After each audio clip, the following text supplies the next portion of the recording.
J'ai toujours pensé que la forêt était un endroit où l'on pouvait trouver la paix. Mais cette nuit-là, alors que nous nous tenions parmi les vieux arbres, entourés d'ombres silencieuses, j'ai réalisé que la forêt pouvait être quelque chose de bien plus effrayant. Des yeux invisibles qui suivaient chacun de nos mouvements, le sentiment que l'obscurité respirait dans notre cou, et les bruits de pas que l'on entendait même si l'on savait que personne ne devait être là. Ce qui avait commencé comme une simple randonnée s'est rapidement transformé en un cauchemar où chaque pas pouvait être le dernier. Mike a prié et j'ai tremblé, sachant que nos excuses risquaient d'arriver trop tard. Parfois, tout ce que l'on peut faire, c'est courir, essayer de rester en vie dans un monde où l'on ne veut plus de vous. Dans les profondeurs de la forêt nocturne, il était difficile de comprendre ce qui m'avait amené ici. Je n'étais pas du genre aventureux ou à la recherche de choses extrêmes. J'ai toujours été attiré par le silence et la possibilité d'être seul pour écouter mes pensées. Mais ce silence que j'ai trouvé ici, au fin fond des Appalaches, s'est rapidement transformé en quelque chose de complètement différent, quelque chose de dangereux et d'hostile. J'ai commencé à sentir que l'obscurité avait des yeux et que ces yeux me regardaient. Chaque fois que je regardais autour de moi, il me semblait que les ombres entre les arbres bougeaient. L'incertitude s'est installée dans ma tête et le sentiment de calme s'est lentement dissipé, laissant place à une peur de plus en plus grande. Quelque part en moi, j'avais l'impression que la forêt respirait, lourdement, lentement, comme si elle écoutait attentivement chacun de mes mouvements et chacune de mes respirations. La nuit devenait de plus en plus sombre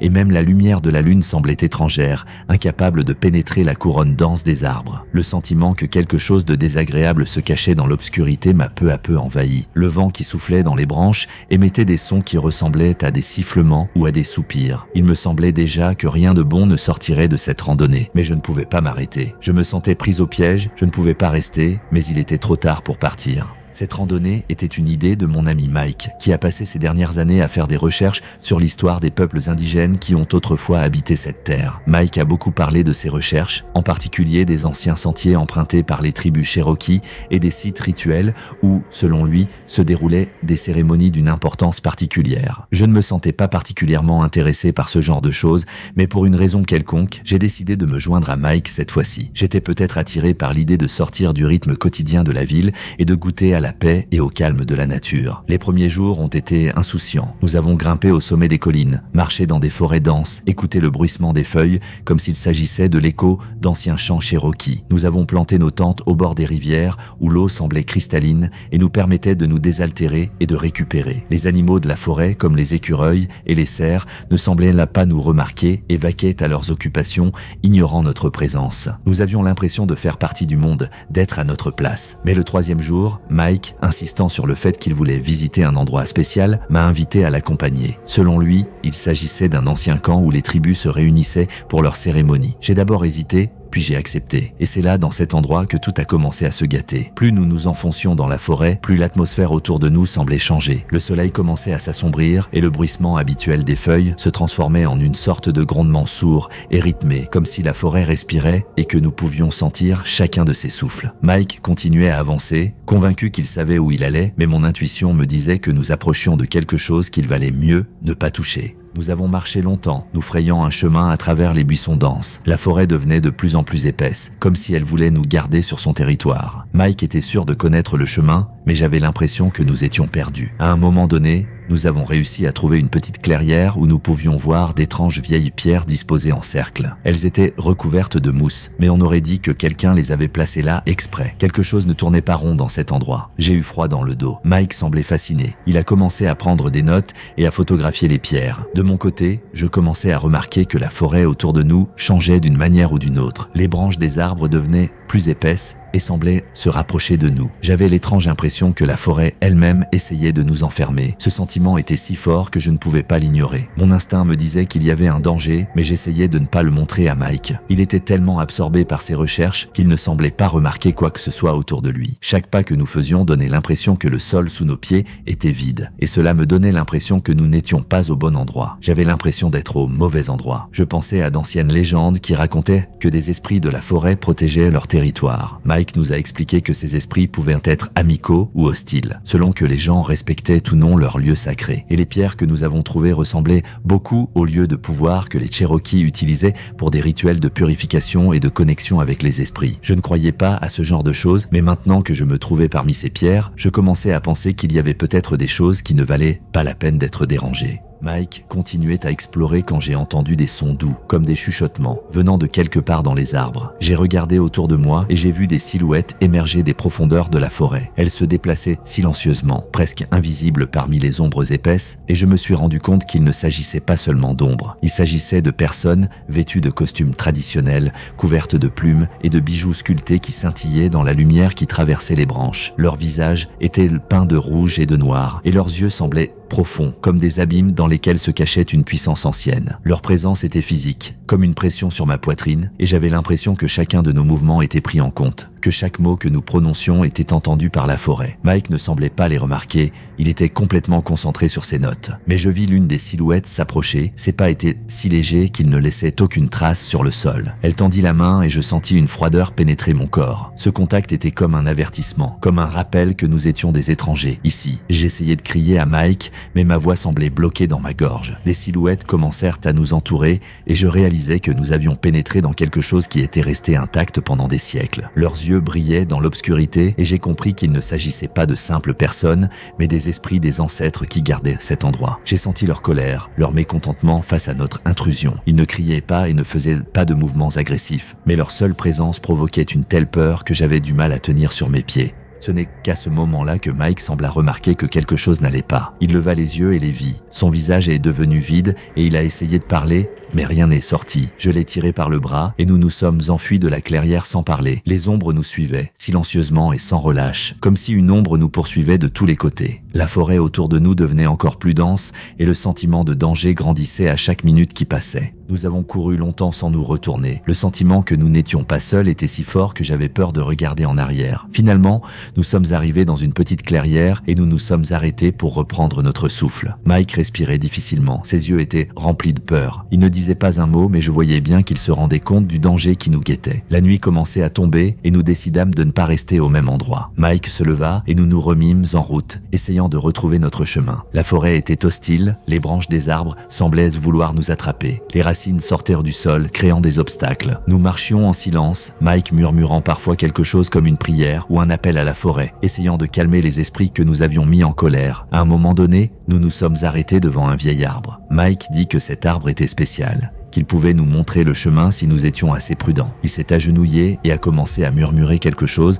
en touchant l'écorce de l'arbre. Je me tenais à côté de lui, essayant de surmonter le sentiment que nous n'étions pas seuls. Puis je les ai revus, des ombres se déplaçant entre les arbres, nous observant. Elles ne s'approchaient pas, mais leur présence se faisait de plus en plus forte. Mike s'est levé et a dit que nous devions continuer. Nous nous sommes remis en route, en essayant de ne pas faire de mouvements brusques ou de bruit. La forêt devenait encore plus sombre et nous étions encore plus épuisés. Mais je sentais que ces esprits ne nous laisseraient pas partir si facilement. Ils étaient là, ils nous regardaient, et je savais que nos chances de sortir d'ici s'amenuisaient de plus en plus. La nuit tombait de plus en plus vite, absorbant les dernières lueurs du soleil. Nous continuons à avancer dans le fourré quand soudain, une vieille maison en bois apparaît devant nous. Elle semblait être tombée en ruine depuis longtemps, couverte de mousse et de vignes épaisses qui s'accrochaient à ses murs. Mike s'arrêta, essayant de décider s'il fallait entrer. C'était peut-être le seul endroit où nous pourrions nous cacher pour la nuit. Mike ouvrit la porte et nous entrâmes. L'intérieur était sombre et moisi, et l'odeur de la moisissure était accablante. La maison avait l'air d'avoir été abandonnée il y a de nombreuses années. De vieux meubles, des chaises cassées, de la poussière partout. Nous avons trouvé une petite chambre et avons décidé d'y rester, bien que le sentiment de danger n'ait pas disparu. Mike alluma une bougie qu'il trouva sur une vieille table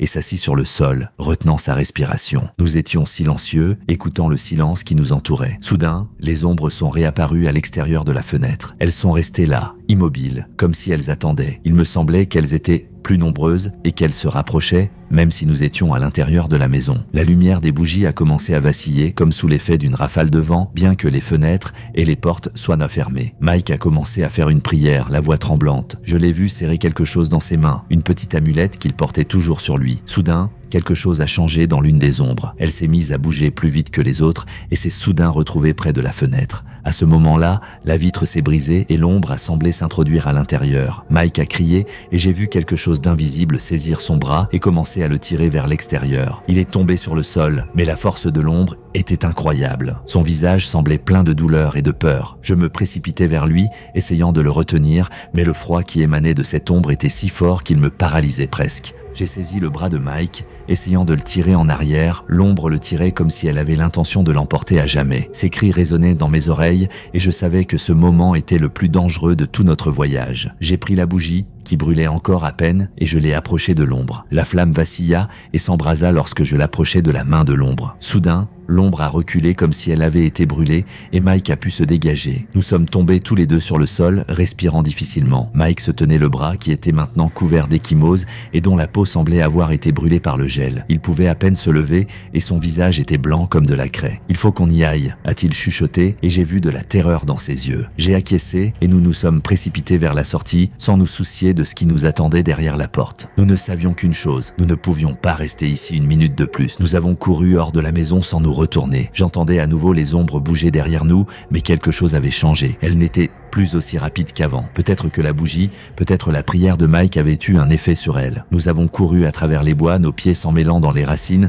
les branches nous frappant au visage, mais nous ne nous sommes pas arrêtés. Nous savions que nos vies en dépendaient. La nuit tombait de plus en plus vite, absorbant les dernières lueurs du soleil. Nous avons continué à avancer dans les fourrés quand soudain, une vieille maison en bois est apparue devant nous. Elle semblait être tombée en ruine depuis longtemps, couverte de mousse et de vignes épaisses qui s'accrochaient à ses murs. Mike s'arrêta, essayant de décider s'il devait entrer. C'était peut-être le seul endroit où nous pourrions nous cacher pour la nuit. Mike a ouvert la porte et nous sommes entrés. L'intérieur était sombre et moisi et l'odeur de moisissure était accablante. La maison semblait avoir été abandonnée il y a de nombreuses années. Vieux meubles, chaises cassées, poussière partout. Nous avons trouvé une petite chambre et avons décidé d'y rester, bien que le sentiment de danger n'ait pas disparu. Mike alluma une bougie qu'il trouva sur une vieille table et s'assit sur le sol, retenant sa respiration. Nous étions silencieux, écoutant le silence qui nous entourait. Soudain, les ombres sont réapparues à l'extérieur de la fenêtre. Elles sont restées là, immobiles, comme si elles attendaient. Il me semblait qu'elles étaient plus nombreuses et qu'elles se rapprochaient même si nous étions à l'intérieur de la maison. La lumière des bougies a commencé à vaciller comme sous l'effet d'une rafale de vent, bien que les fenêtres et les portes soient fermées. Mike a commencé à faire une prière, la voix tremblante. Je l'ai vu serrer quelque chose dans ses mains, une petite amulette qu'il portait toujours sur lui. La sensation est devenue insupportable. Les ombres se sont rapprochées au point que j'ai pu voir leur visage orné de peintures, aux couleurs vives, des lignes rouges et noires formant des motifs complexes, comme des symboles magiques qui racontaient leur histoire ancienne. Certains d'entre eux portaient de grandes couronnes de plumes sur la tête, ce qui rendait leur silhouette encore plus sinistre. Leurs vêtements consistaient en des capes de cuir traditionnelles, ornées de colliers de coquillages et d'os qui cliquetaient à chacun de leurs mouvements. Ces décorations donnaient l'impression qu'ils faisaient partie de la forêt elle-même et non de quelque chose de séparé. Ils étaient concentrés, leurs yeux étincelaient comme s'ils irradiaient la lumière de l'intérieur. Ils n'ont pas fait de bruit, ils nous ont regardés et j'ai compris ce qu'ils attendaient. Leurs yeux semblaient sans fond, reflétant l'éclat de la lumière des bougies, comme s'ils voyaient non seulement nous, mais aussi quelque chose de plus, quelque chose d'invisible pour les gens ordinaires. Leurs regards étaient chargés du poids du passé, comme s'ils portaient les souvenirs de leurs ancêtres, la douleur et la colère contre les étrangers qui avaient envahi leur terre sainte. Ils voulaient que nous admettions notre culpabilité, que nous réalisions que nous n'étions pas les bienvenus ici et que nous avions ruiné leur paix. Mike commence à se lever, le visage pâle. Il s'est tourné vers eux, comme s'il essayait de négocier, de s'excuser pour notre intrusion. Je ne comprenais pas les mots qu'il prononçait, mais sa voix semblait assurée. Il a tendu son amulette en direction des ombres et l'un des personnages s'est approché, a pris l'amulette dans ses mains et a disparu dans l'obscurité. À ce moment-là, j'ai senti la tension commencer à se relâcher. Les autres ombres commencèrent à reculer, leur forme devenant de moins en moins visible jusqu'à ce qu'elles disparaissent complètement. Mais avant qu'elles ne disparaissent, je pouvais voir leurs mouvements. Elles retournèrent dans la forêt, glissant entre les arbres comme si elles faisaient partie de l'air lui-même. Leur couronne de plumes scintillait dans la dernière lumière de la bougie et leur collier d'os émettait un doux tintement qui résonnait dans mes oreilles longtemps après qu'elles eurent disparu. Nous sommes restés seuls. La lumière des bougies s'est à nouveau stabilisée et le silence est devenu surprenant. Mike se tourna vers moi et me dit que nous devions quitter cet endroit immédiatement. Il ne savait pas si les esprits avaient accepté ses excuses ou s'il s'agissait d'un répit temporaire, mais il savait une chose, nous n'avions plus le droit d'être ici. Le matin, nous avons été accueillis par un froid et un brouillard épais. Nous avons quitté la vieille maison et avons commencé à avancer dans la forêt, en essayant de retrouver notre chemin le plus rapidement possible. La forêt était calme et le sentiment d'être poursuivi disparut, même si nous savions que ce n'était qu'une illusion. Mike se tenait le bras, qui lui faisait encore mal depuis le combat avec l'ombre, et ses mouvements étaient le plus lents. Nous marchions en silence, trop épuisés pour parler, et à chaque pas nous nous éloignions de cet endroit effrayant. Enfin, nous sommes arrivés à un petit sentier qui nous a menés à une route. Nous nous sommes arrêtés et sans parler, nous avons regardé la forêt. Elle était là, calme et silencieuse, comme si rien ne s'était passé. Mais nous savions que ce calme était trompeur, que la forêt cachait plus de choses qu'on ne pouvait l'imaginer. Mike a enlevé son chapeau, a penché la tête et a fait une prière silencieuse. Je suis resté là, à contempler l'obscurité entre les arbres et j'ai senti que, quelque part dans les profondeurs, nous étions toujours observés. Le matin, nous avons été accueillis par un froid et un brouillard épais. Nous avons quitté la vieille maison et avons commencé à avancer dans la forêt, en essayant de retrouver notre chemin le plus rapidement possible. La forêt était silencieuse et le sentiment d'être poursuivi disparut, même si nous savions que ce n'était qu'une illusion. Nous marchions en silence, trop épuisés pour parler, et à chaque pas, nous nous sentions nous éloigner de cet endroit terrible. Enfin, nous sommes arrivés à un petit sentier qui nous a conduits à une route. Nous nous sommes arrêtés et sans parler, nous avons regardé la forêt. Elle était là, calme et silencieuse, comme si rien ne s'était passé. Mais nous savions que ce calme était trompeur, que la forêt cachait plus de choses qu'on ne pouvait l'imaginer. Mike a enlevé son chapeau, a penché la tête et a fait une prière silencieuse. Je suis resté là, à regarder l'obscurité entre les arbres et j'ai senti que quelque part dans les profondeurs, nous étions toujours observés. De retour chez moi, j'ai essayé d'oublier tout ce qui s'était passé, mais rien n'y fait. Maintenant, quand la nuit tombe, j'entends souvent les mêmes voix étouffées venant des profondeurs de l'obscurité. Elles m'appellent et j'ai peur qu'un jour je ne puisse pas résister et que je les suive. Je n'ai jamais su ce qui était arrivé à Mike. Il n'a plus jamais parlé de cette randonnée et a évité toute mention de cette forêt. Parfois, je me dis que la forêt a emporté une partie de nous avec elle, ne nous laissant que des souvenirs qui nous hantent. Je ne retournerai plus jamais à cet endroit, mais le sentiment que les ténèbres m'observent toujours est resté à jamais, et je ne suis pas sûr de pouvoir y échapper. Chaque nuit, je me réveille avec la peur au ventre,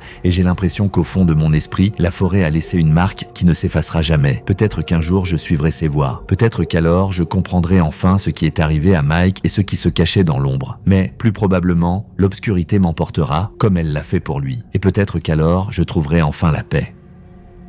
Si vous avez aimé cette histoire effrayante, j'ai encore d'autres histoires d'horreur pour vous. Allez voir ma vidéo sur un motel ou mon histoire d'horreur sur une visite guidée. Attention, les histoires suivantes sont encore plus effrayantes et elles vous feront certainement sentir le froid sur votre peau. Faites votre choix et laissez les ténèbres vous envahir à nouveau.